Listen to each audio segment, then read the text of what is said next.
अस्सलाम वालेकुम viewers, hope so आप ठीक होंगे, खैरियत से होंगे।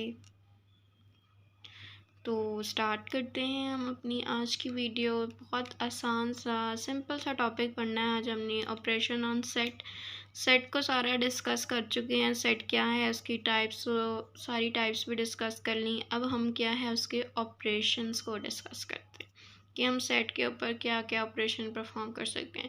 जस्ट इन सिंपल मैथमेटिक्स आप प्लस कर सकते हो, मल्टीप्लाई, डिवीजन कर सकते हो ना। सेम इसी तरह आप देखेंगे अब सेट के ऊपर कौन कौन सा ऑपरेशन जो है एप्लीकेबल होता है। So here we start our video.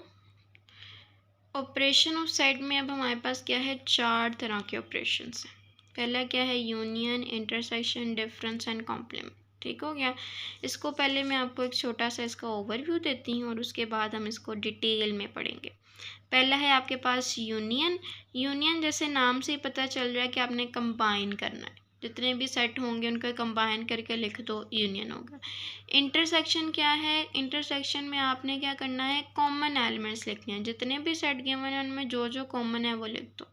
Difference क्या है, दो सेट होंगे, आपने उनका डिफरेंस फाइंड करने के लिए क्या करना है, आपने वो एलिमेंट्स लेने हैं जो पहले सेट में तो मौजूद हैं लेकिन दूसरे में मौजूद नहीं है। कॉम्प्लीमेंट में भी आपके पास यूनिवर्सल सेट आ जाता है, अपने यूनिवर्सल सेट से डिफरेंस फाइंड करना होता है। अभी आपको ये बातें बड़ी अजीब सी, मुश्किल सी लग रही होंगी, लेकिन अभी जब हम इसको डिटेल में पढ़ेंगे इट इज़ मोस्ट ईजीएस्ट, बहुत आसान है। बस आपने क्या है, फोकस करना है, वीडियो को गौर से देखना है। जहाँ समझ नहीं आती उसे पॉज करें, दोबारा से देखें। बहुत आसान है, इंशाल्लाह आपको समझ आ जाएगा। तो पहला हम स्टार्ट करते हैं union of set. Union of set की डेफिनेशन देखते हैं। अ set containing all the element of set A and B is called union of set A and B। ठीक है, क्या है, आपने दो सेट लिए A और B, ठीक है, फिर क्या कर दिया, एक नया सेट बनाया, उसमें क्या है, उसके सारे एलिमेंट को कंबाइन करके लिख दिया, तो वो क्या है, यूनियन ऑफ सेट। दोबारा देखें, a set containing all the element of set A and B. आपने क्या किया, सारे एलिमेंट्स को लिख, एक नया सेट लिया, उसमें क्या है, ए और बी के सारे एलिमेंट्स को लिख दिया, तो उसको क्या नाम दिया है, union of set A and B. ठीक है, होप सो क्लियर हो गया होगा। फिर इसका सिंबल क्या है, दिस। यू नहीं बनाना आपने, ये नहीं लिख देना यू नहीं है, यूनिवर्सल सेट की तरह बनाना है, बस इसे बोल्ड नहीं करना। यूनिवर्सल सेट में आप बोल्ड करते हो, इसे आपने बोल्ड नहीं करना। क्या है, सिंपल, समझ लो झूला बना रहे हो, स्विंग। ठीक है, एग्जाम्पल करते हैं। एग्जाम्पल में आपके पास क्या है, दो सेट गिवन है ए और बी, आपने इसका क्या फाइंड करना है, यूनियन। सबसे पहले तो आपने लिखना है ए यूनियन बी। ए लिखना है, यूनियन का सिंबल लगाना है और बी लिखना है।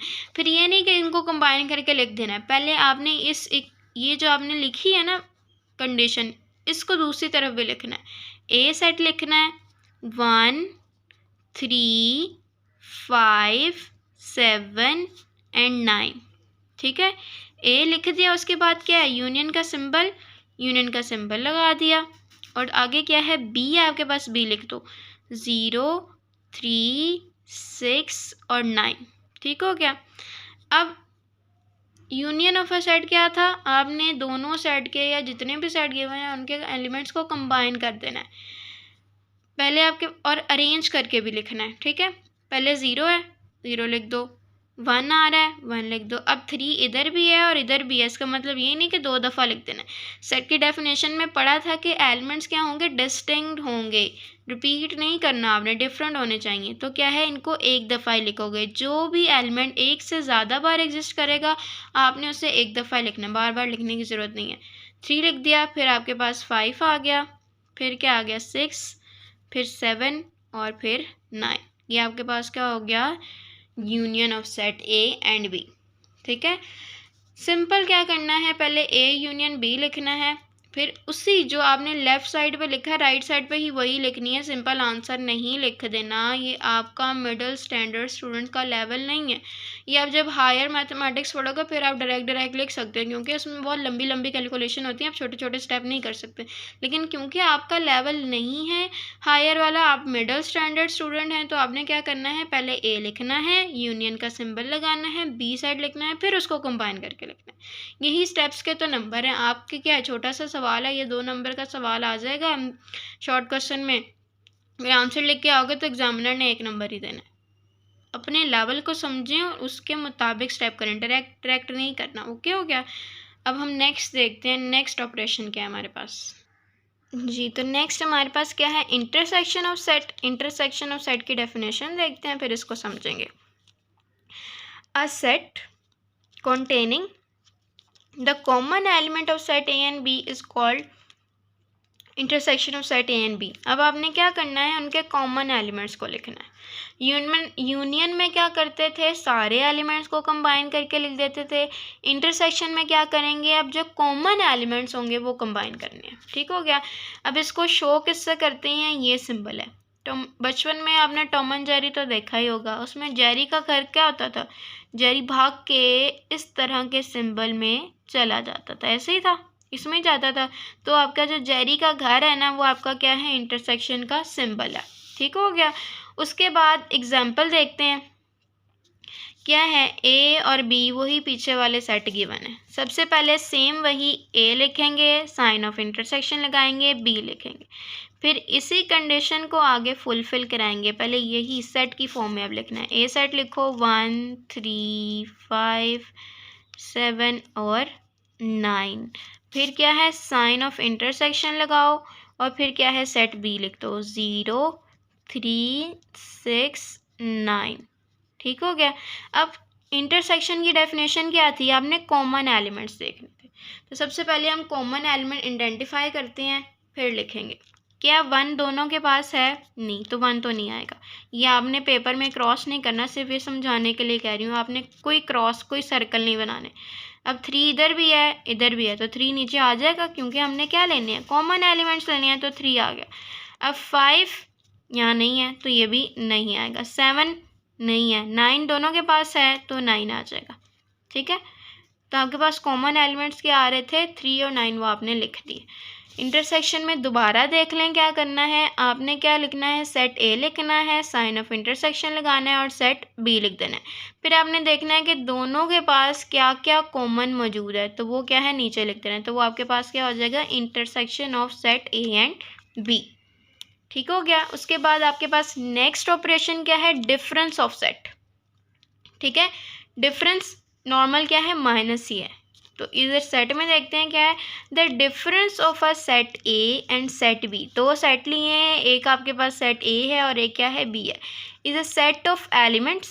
अब डिफरेंस वाला क्या है, उसमें ऐसे एलिमेंट्स होंगे ए के, set of elements of set A के ऐसे elements which are not in B, जो कि बी में नहीं है। गौर से समझे, अक्सर स्टूडेंट्स को ये बात समझ नहीं आती है, वो इसी में डिफरेंस में मिस्टेक करते हैं। यूनियन और इंटरसेक्शन उन्हें बड़े अच्छे से आता है, लेकिन डिफरेंस समझ नहीं आता। तो डिफरेंस क्या है, अगर आपके पास 2 सेट हैं, ठीक है, सेट ए और सेट बी है, तो डिफरेंस ऑफ अ सेट क्या होगा, आपने पहले सेट ए मीन पहले सेट के वो एलिमेंट्स लेने हैं जो कि सेट बी में नहीं है। ठीक है। क्या करना है, सेट ए यानी कि फर्स्ट सेट के ऐसे एलिमेंट्स जो सेकंड सेट में नहीं है। ठीक हो गया। सिंबल क्या है, इसके 2 सिंबल्स हैं, या तो इसको माइनस से शो करते हैं या फिर इसको स्लैश से शो करते हैं।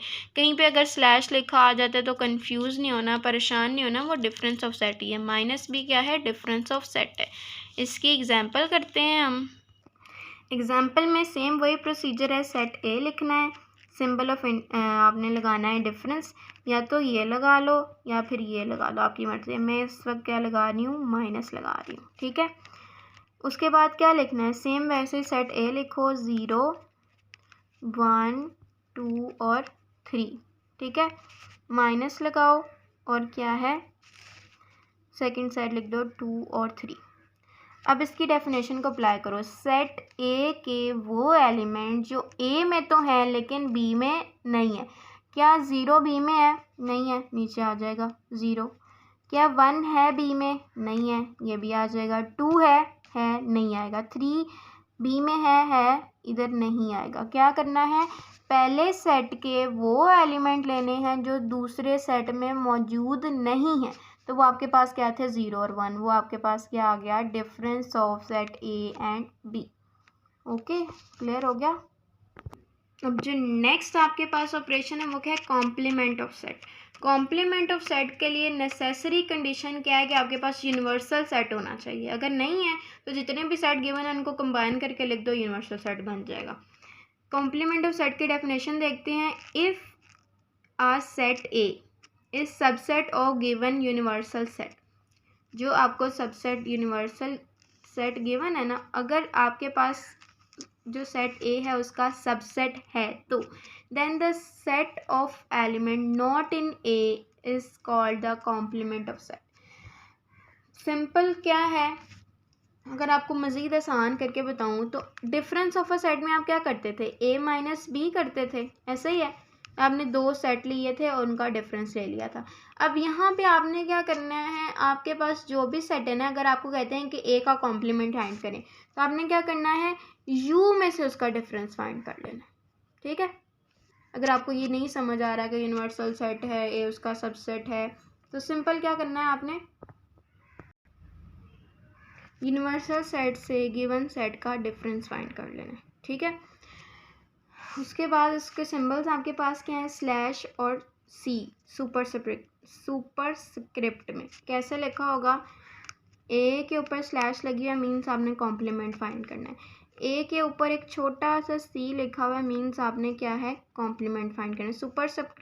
सुपरस्क्रिप्ट का क्या मतलब होता है, ऊपर छोटा सा लिखा हुआ। सबस्क्रिप्ट क्या है, नीचे लिखा हुआ है, जैसे A2 लिखा हुआ है, A9 लिखा है, ये क्या है, सबस्क्रिप्ट है। सुपर स्क्रिप्ट मीन ऊपर लिखा हुआ।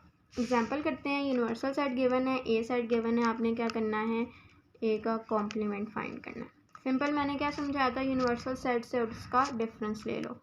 आपने यहाँ लिखना है ए कॉम्प्लीमेंट इक्वल होता है उस यूनिवर्सल सेट से उसका डिफरेंस।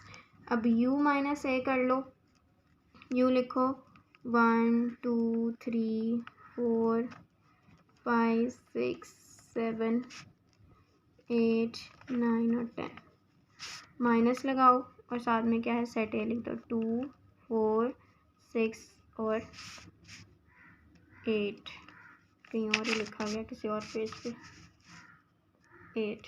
ठीक है, अब क्या है, माइनस का क्या मतलब था, पहले सेट में तो मौजूद है दूसरे में नहीं है। 1 यहाँ है यहाँ नहीं है तो 1 आ जाएगा, 2 इधर है उधर भी नहीं आएगा, 3 आ जाएगा क्योंकि वो सिर्फ इधर ही पहले सेट में एग्जिस्ट कर। 4 यहाँ पर भी मौजूद है और यहाँ पर भी मौजूद है तो ये नहीं आएगा क्योंकि आपने पहले सेट के वो एलिमेंट लेने हैं जो सिर्फ पहले में ही है, दूसरे में नहीं है। 5 सिर्फ फर्स्ट में मौजूद है, 6 दोनों में नहीं आएगा, 7 फर्स्ट में है, 8 दोनों में नहीं आएगा, 9 भी आ जाएगा और 10 भी आ जाएगा। ये क्या आपके पास आ गया है, कॉम्प्लीमेंट ऑफ सेट ए। ठीक है, थोड़ा सा रिवाइज कर लेते हैं, हमने क्या किया था, यूनियन में आप क्या करते हो, जो भी सेट गिवन है उनको कंबाइन करके लिख देना है। बस आपने ये बात ध्यान में रखनी है कि किसी भी एलिमेंट को रिपीट नहीं करना। ठीक है, इंटरसेक्शन में आपने क्या करना है, जितने भी कॉमन एलिमेंट है ना दोनों सेट्स में, या जितने भी सेट गिवन है, 3 का निकाल रहे हो तो जो कॉमन एलिमेंट है उसे एक एक दफ़ा लिख देना है। डिफरेंस में क्या करना है, पहले सेट के वो एलिमेंट लेने हैं जो पहले में तो मौजूद हैं दूसरे में नहीं है। ठीक है, कॉम्प्लीमेंट में आपने क्या करना है, u में से गिवन सेट का डिफरेंस फाइंड कर लेना है। u माइनस ए कर दो, या b अगर सेट गिवन है तो u माइनस बी कर दो। तो क्या करना है, u के वो एलिमेंट्स लेने हैं तो जो u में तो हैं लेकिन a में नहीं है। डिफरेंस और कॉम्प्लीमेंट बहुत गौर से समझना है, इसकी बहुत ज़्यादा प्रैक्टिस करनी है आपने, फिर समझ आएगा, क्योंकि बच्चे अक्सर इन्हीं में मिस्टेक करते हैं। यूनियन और इंटरसेक्शन के सवाल बिल्कुल ठीक कर देते हैं और यहाँ पे आके वो फंस जाते हैं और यहाँ पे उनके नंबर कट जाते हैं। तो आपने इसको बहुत गौर से समझना है, वीडियो को स्टॉप करें, उसको प्रीवियस दोबारा देखें अगर नहीं समझ आ रही। अगर मज़ीद आपको प्रैक्टिस क्वेश्चन चाहिए तो हम आने वाली वीडियोस में वो ले आएंगे अगर आप कहेंगे तो। ठीक है, उसके बाद हमारे पास क्या है, थोड़े से रिमार्क्स हैं, वो भी हम डिस्कस कर लेते हैं। रिमार्क्स क्या है, if A union B is equal to A, अगर आप क्या है ए और बी का यूनियन लेते हो और आंसर आपके पास क्या है ए सेट आ जाता है या फिर आंसर क्या है बी सेट आ जाता है, तो इसका क्या मतलब है कि ए और बी क्या है दो इक्वल सेट है। ठीक है, एग्जांपल देख लो इसकी, जैसे ए इज़ इक्वल टू है 1 और 2, ठीक है, बी इक्वल है 2 और 1 के। ठीक है, अब इसका यूनियन लो, मैं डायरेक्ट लिख रही हूँ, आपने अगर पेपर में सवाल आया तो डायरेक्ट नहीं लिखना, यूनियन के लोगे तो क्या आएगा 1 और 2 आ गया, ये है ना। तो इसको मैं कह सकती हूँ कि ये ए के भी इक्वल है और ये बी के इक्वल है। अगर ए का यूनियन ए यूनियन बी करते हो आंसर ए के इक्वल आ जाता है, ए यूनियन बी करते हो कि आंसर बी के इक्वल आ जाता है। तो इसका क्या मतलब है, ए और बी क्या है इक्वल है, 1 2 2 1 इक्वल सेट है। पहला रिमार्क प्रूव भी हो गया। फिर क्या है, if A intersection B is equal to 5, यानी कि नल सेट, अगर आप दो सेट हैं आपके पास, उनका इंटरसेक्शन लेते हो और आपके पास क्या आंसर क्या आ जाता है एम्प्टी सेट, तो फिर क्या है ए और बी क्या है डिसजॉइंट सेट क्या होते हैं जिसमें कुछ भी कॉमन नहीं है। जब कुछ भी कॉमन नहीं है तो इंटरसेक्शन में तो नल सेट ही आएगा ना। तो ये आपके पास क्या हो गया रिमार्क नंबर 2। रिमार्क 2 की एग्जांपल देख लेते हैं हम। ए हमारे पास क्या है 1 और 2, बी ले लो 3 और 4। ठीक है, अब ए इंटरसेक्शन बी क्या आएगा आपके पास, कॉमन एलिमेंट्स क्या है, कुछ भी नहीं है, एम्प्टी ब्रैकेट्स आ गई। अब ए और बी को देखो डिसजॉइंट है, प्रूव हो गया आपका सेकंड रिमार्क के। अगर ए इंटरसेक्शन बी का आंसर नल सेट आ रहा है तो क्या है ए और बी आपके पास डिसजॉइंट है। फिर क्या है, अगर आप ए का डिफरेंस फाइंड करते हो बी से तो आपके पास वो सबसेट होगा ए का। अभी हम डिफरेंस वाला देख लेते हैं, अभी जो हमने की थी एग्जाम्पल, ए का डिफरेंस किया था बी के साथ तो आंसर क्या आ रहा था 0 और 1, और 0 और 1 सबसेट है ए का, प्रूव हो गया। इसी तरह जब आप बी का डिफरेंस फाइंड करोगे ए से तो वो सबसेट आएगा बी का। ठीक है, इसको याद रखने का आसान तरीका है, अगर जो पहले आ रहा है ना, अगर ए पहले है तो वो सबसेट होगा और बी पहले है तो वो सबसेट होगा। ठीक हो गया, ये आपके 4 मार्क्स थे, ये अक्सर एमसीक्यूज में पूछ लिए जाते हैं। और ऑपरेशंस ऑफ सेट थे जिसको हमने पढ़ा, बहुत डिटेल में समझने की कोशिश की। इसकी मैं आपको ब्रीफ समरी पहले भी दी, फिर क्या है डिस्कस करने के बाद भी दी। मज़ीद कोई क्यूरी है, कोई मसला है, कोई भी छोटी से छोटा पॉइंट भी जो समझ नहीं आ रहा तो कमेंट सेक्शन में ज़रूर पूछें, इंशाल्लाह आपको ज़रूर जवाब मिलेगा। Thank you for watching the video. अल्लाह हाफ़िज़।